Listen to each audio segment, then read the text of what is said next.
আপনি IELTS preparation নেবেন, আপনি পিটি প্রিপারেশন নেবেন, আপনি ডুওলিঙ্গো প্রিপারেশন নেবেন, আপনি টোফেল প্রিপারেশন নেবেন, যে প্রিপারেশন নেন না কেন সেখানে অডিও বুঝতে গেলে আপনার প্রবলেম হচ্ছে, বুঝতে পারছেন না কি বলছে তারা, তাদের অ্যাকসেন্ট ধরতে পারছেন না। বাই দ্য ওয়ে, আপনি যখন বলছেন তখন আপনি তাদের মতো করে বলতে পারছেন না। That means you have some pronunciation problem. Pronunciation problem means আমরা যে উচ্চারণটা করি এবং ওরা যে উচ্চারণটা করে দুইটার মধ্যে পার্থক্য। যেমন আমরা বলি ক্যামেরা, ওরা বলে ক্যামরা।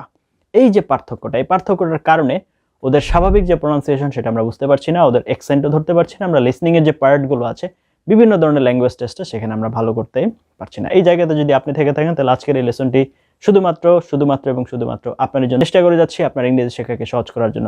আজকের এই লেসনের মূল উদ্দেশ্যই হচ্ছে আপনার ইনফ্লেকশন। ইনফ্লেকশন মিনস একটা ওয়ার্ড যখন তার ফর্ম পরিবর্তন করে।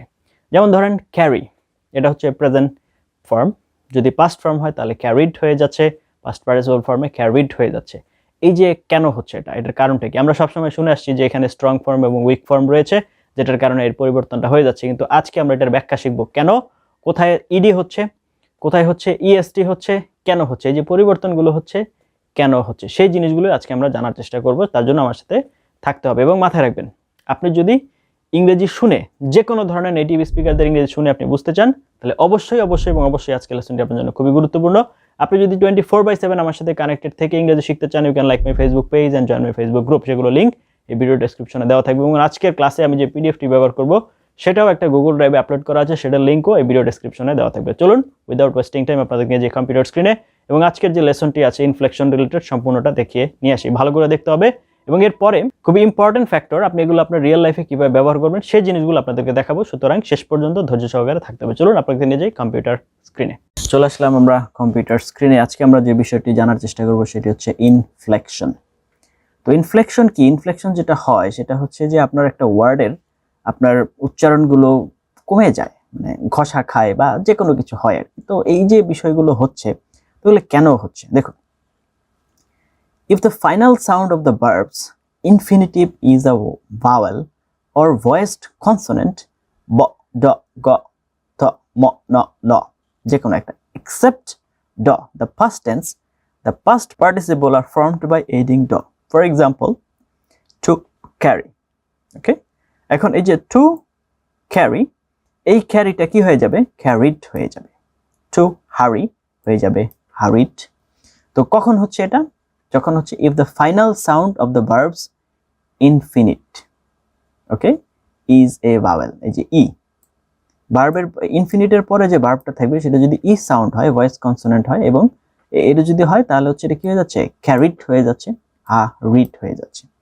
if the final sound of the verbs infinitive are a vowel or voiceless consonant except th, p, th, h, f and th, এই যেগুলো আছে এগুলো যদি হয় তাহলে আপনার ট দিয়ে আপনার হচ্ছে কি করতে হবে? পার্টিসিপল তৈরি করতে হবে, past participle form. To stop হয়ে যাচ্ছে কি?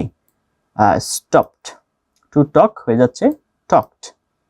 ওকে, তো এটা কোন rules?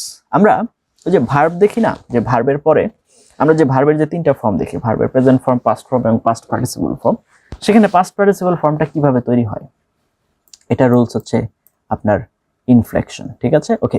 Now rules number 3, if the final sounds of the verbs infinitive end with t or d, the past tense verbs and the past participle are formed by adding ed. যেমন paint, painted, okay, painted, paint, painted, want, wanted. If the final sound of the nouns singular or the verbs infinitive 2 plus, তাহলে এটা is vowel or voiced consonant except, then the ending is formed by adding z sound. For example, city, cities, saw, saws, okay, এরপর হচ্ছে tap, taps, okay, এটা হচ্ছে sound. Noun থেকে আপনার singular থেকে প্লুরালে নেওয়ার ক্ষেত্রে আমরা এইভাবে তৈরি করব। এরপর হচ্ছে rules number 5, the final sound of the noun singular or the verb's infinitive is a voiceless consonant except, এই তিনটা ছাড়া, ending is formed by adding saw, drop, drops, pot, pots, month, months. এরপরে হচ্ছে আমাদের যে রুলসটা আছে, rules number 6, if the final sound of the nouns singular of the verb's infinitive ends in the ending is formed by adding is. For example, bus, buses, match, matches, kiss, kisses, and to match, to matches. Okay. Rules number last.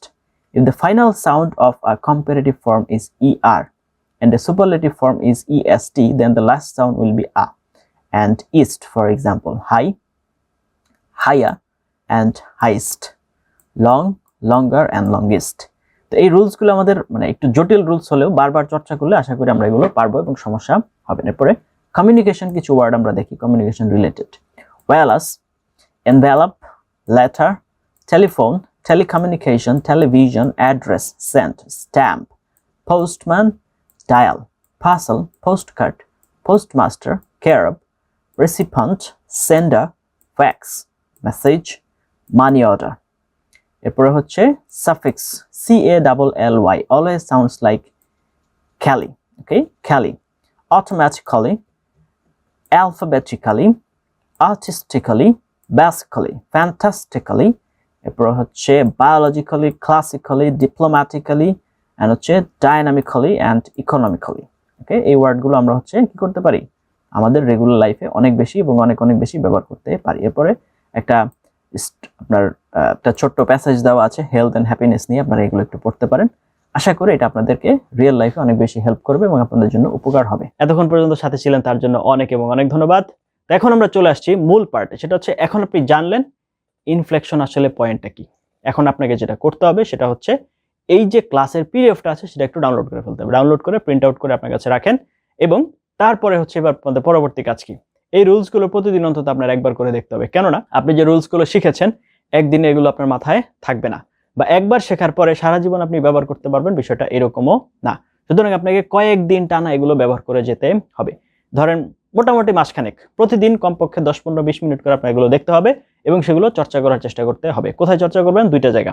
প্রতিদিন আপনার জোরে জোরে উচ্চারণ করে পড়তে হবে এবং এই উচ্চারণগুলো আপনার করার চেষ্টা করতে হবে। এটার সাথে সাথে আর যখন আপনাকে প্রতিদিন হচ্ছে 1 ঘন্টা করে লিসনিং করতে হবে, যখন শুনবেন তখন এই উচ্চারণগুলো কোথায় কোথায় আসছে সেটা আপনার সার্চ করে বোঝার চেষ্টা করতে হবে ওরা কিভাবে উচ্চারণটা করেছে।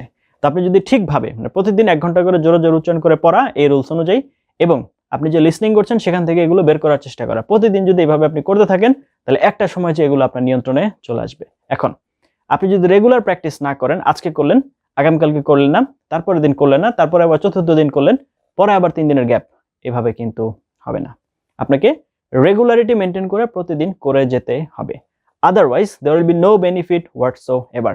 মাথায় রাখবেন ফনেটিক্স বিষয়টা একটু জটিল, কারণ হচ্ছে এই যে প্রোনাউন্সিয়েশনের বিষয়টা এটা যদি আপনি রেগুলার চর্চা না করেন তাহলে কখনোই আপনার ব্রেইনে বেশিক্ষণ থাকবে না এবং আপনি কথা বলার সময় এটা ব্যবহার করতে পারবেন না।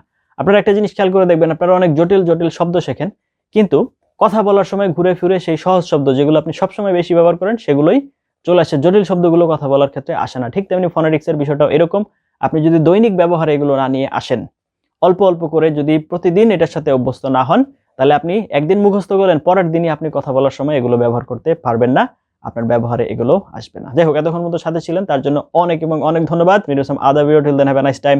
আসসালামু আলাইকুম।